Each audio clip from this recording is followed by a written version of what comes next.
And a busy Monday night for law enforcement in Houston County after several shootings and a stabbing. Megan Western walks us through the events. That's right. It was a violent night that left 3 people injured and 1 person dead. I talked to Interim Assistant Police Chief Wayne Fisher about what the night was like and how they handled it. Warner Robins police say Monday night was definitely not the norm.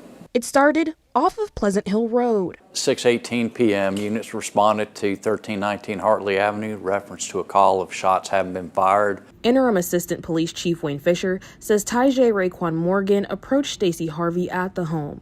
That led to an argument and they exchanged gunfire. Morgan was shot in his chest and leg and drove himself to Houston Healthcare. Harvey was struck in the head and drove off.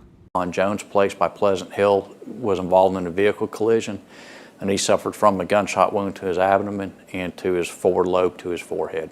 2 hours later, they got calls about a domestic dispute. It happened at a storage facility on Green Street.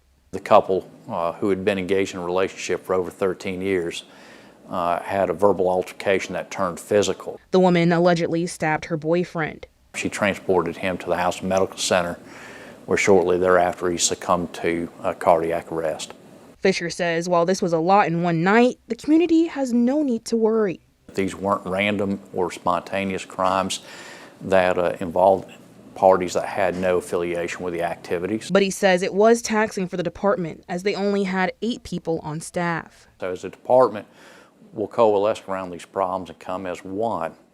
But it is very challenging when we have numbers that are that low. The last case happened at Sullivan Road. A 15-year-old was shot in the stomach in his yard. Houston County sheriffs responded to this call. All shooting victims are in stable condition, and Fisher says despite the night, the team still handled the situation well. In Warner Robins, Megan Western, 13 WMAZ News.